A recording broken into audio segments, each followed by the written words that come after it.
Hey, what's up guys, Bajheera here, bringing you some more 3v3 arena matches from the 5.4 PTR. As you may be able to tell from the title, I am indeed spec'd BLADESTORM. So, we're going to be getting a lot of nice BLADESTORMs, but the point of this video is not really to show you as many montage quality highlight reel BLADESTORMs as I did in that montage that I posted the other day. I really hope you guys enjoyed that one. But it's more to show you what BLADESTORM is actually going to look like, just in some general 3v3 arena matches that we queued up on the PTR. And I always have to put out this disclaimer just so you guys understand. These games are against just, random people on the PTR.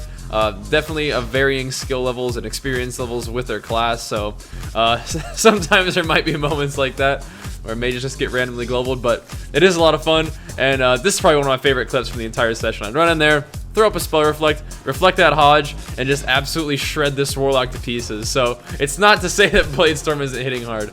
And keep in mind that I am not using any of the sort of PvE trinkets that give you ridiculous, crit damage or crit stats or anything like that. I'm just using full PvP gear. All the PvP, set pieces, and all the PvP trinkets. So nothing too crazy in terms of PvE gear. All this is just straight up warrior balance, and that's why I choose to use the PvP gear, just because I'm not really trying to, just play it like this as a private server, get a free 90, get all the most ridiculous gear I can, and just one-shot people. I'm actually trying to find out how warrior lines up in terms of balance, and for the purpose of fun and for just finding out if it's going to be something that we can actually use, I did want to spec BLADESTORM for some of these arenas, and you are going to get the big, all cooldowns, big BLADESTORMs on opponents that don't really, maybe are inexperienced with arena and they're going to get globaled, and that's funny and enjoyable, but most of the time, in my experience, BLADESTORM is not just going to global experienced players, and even though it is taking for near 100k, the damage is quite healable as long as, unless you set up with CC chains, then BLADESTORM can be like a really useful kill tool. But even with all your cooldowns popped, BLADESTORM can, on its own, is still a very healable damage CC. But I am going to pop by BLADESTORM as Druid. He's going to run away, and I'm going to start hitting the Shaman. Now you see, instead of hitting for 90k, it's hitting for like 57k crits. So if they ever put up any sort of defensive cooldowns or receive any healing, it's not going to be quite as lethal.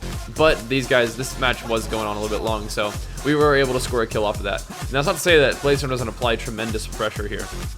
It's just that it's not just a instant 100% one-shot tool like, maybe a 5 stacks of Taste for Blood was. But check out this little play.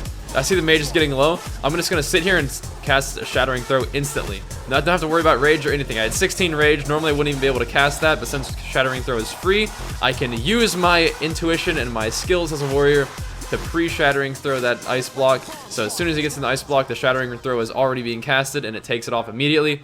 Unfortunately, my Rep Paladin didn't quite notice that I was doing it, so the mage does get out alive, but that's okay. As we force the tree form, everybody on their team is getting low. They got cleaved down a little bit by the BLADESTORM and just by our general damage. I'm going to hit this Resto Druid for a while, try to apply pressure. Once he gets away from me, I'm just going to turn right back onto the mage and keep that damage up. From my experience overall, BLADESTORM is a pretty fun damage cooldown, and I think that I don't know if it is going to just be better than Shockwave for serious PvP, but maybe it has a place in RBGs. And honestly, if you want to spec BLADESTORM, I think that the buffs to it make it something that you actually can do. I think you can use BLADESTORM skillfully. You do lose some of your CC, but if your partner can sort of fill the gap in CC, or if you're playing a massive cleave damage comp, like maybe a TSG or a WLS, you might actually be able to use BLADESTORM effectively in a warrior comp, and I think that's something that's really cool. Having more than one viable choice in terms of the way you spec your character is something that I feel like Blizzard has always wanted to create. It's just that, there's always that dominant spec that arises, and that was probably still going to be the case here. I know a lot of people, I see in the comments, a lot of people are like, hey man, I still use Dragon Roar, or hey, I still use BLADESTORM, and that's cool. Some people even are like, dude, I still play Fury, that's just because like what I like to do, and that's great.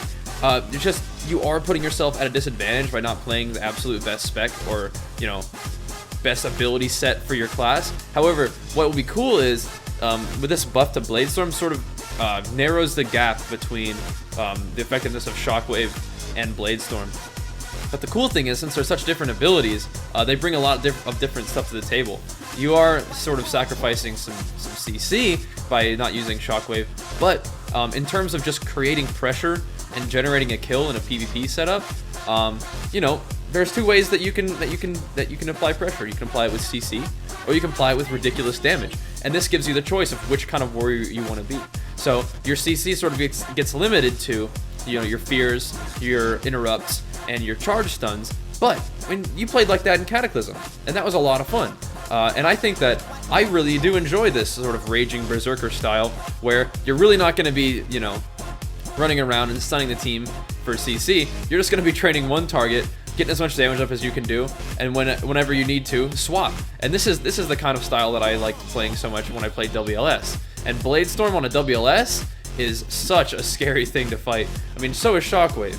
So what we see here is a situation in which your decision whether you want to spec BLADESTORM or Shockwave, it either comes down to your personal preference, or it could come down to what sort of comps you're fighting against. If you, as a warrior, are going to be relied on to peel or CC more when fighting a certain comp in 3v3 arena, you can spec accordingly.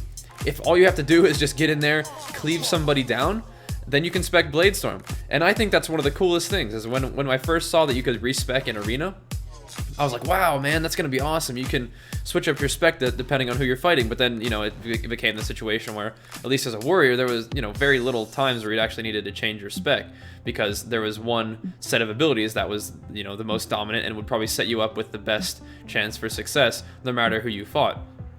And I can understand that there's some things like maybe switching out Disrupting Shout for Staggering Shout if you're fighting a melee cleave and you wanted to peel, but at the same time, your bleeds are going to break that root, so it's probably not even worth taking. So here we find ourselves in a situation where, one, you know, you can change just for fun. If you just want to go into BGs and use a BLADESTORM and do a lot of damage, you certainly have that opportunity. But the other thing is, due to BLADESTORM doing so much damage, it might be a real thing that you could use in Arena, and I think that's awesome, because Arena is my favorite thing to do in WoW, and having my absolute favorite class have more than one available way to be played is something that's really cool, especially if it's a style of play that I always enjoyed. I really did enjoy BLADESTORM, and I feel like it's such an iconic warrior ability. I mean, of course I fell in love with Shockwave during Mist of Pandaria, but you know, I definitely can see myself using BLADESTORM sometimes, and the playstyle of BLADESTORM does feel a little bit more sort of smooth for some reason. I guess because it could just be a little bit more tunnely. All you really ever do is just swap with charge stuns and then just, you know, try to keep your damage up the entire time. If people group up, that's when you start to, you know, try to use your BLADESTORM to apply spread pressure. But I don't know. I think that having more than one spec is a good thing, and I definitely think that just from the way I've been, you know, the way I've been testing out BLADESTORM, I do think that BLADESTORM is something that you can actually end up using in a serious PvP situation. Of course, it'll require more testing, and like I said, I'm only really testing on PTR against opponents who may or may not have, you know, the arena experience that needed to test out whether or not an ability is going to be effective at high level arena. But I mean, you can't really see clips like this one. I'll show you. You can't really see clips like this one and not you know, smile. So you're fighting a cheeky triple DPS team, combat, or maybe like, yeah, I don't think he's combat, but fighting a rogue double enhancement shaman, and all you really want to do is get this rogue stuck in the middle of the map and BLADESTORM him just for non-stop 90k crits and just cut him in half. And then, you know, tell him that's what he gets for running triple DPS. I mean, when you see BLADESTORM clips like that, it's hard not to smile. It's hard not to get excited about it, even if the harsh truth is it is going to pale in comparison to Shockwave at a high level, you know, high rated PvP. I mean, you can't not have fun with that. Here's another BLADESTORM, another LOLStorm clip for you. So this is what I mean. Like, you find a team all grouped up, you get them in a big fear, and you pop all your cooldowns. They give you a free Zerker Rage because he sapped me, and now these guys are just going to get cleaved down. The monk really doesn't know what to do. He doesn't get out of my BLADESTORM, and obviously, you know, probably not the most experienced arena player, but if you stand in a BLADESTORM and you get hit for 90k 4 times in a row, like, it's going to be a bad time. But that's a lot of lols for a warrior. Alright guys, that's all I've got for now. Thank you so much for watching. 5.4 is looking great for us, and I will definitely keep you posted on any sort of warrior PvP, and maybe even Death Knight PvP that I do on the 5.4 PTR. So thanks for watching, and I'll see you next time. Peace!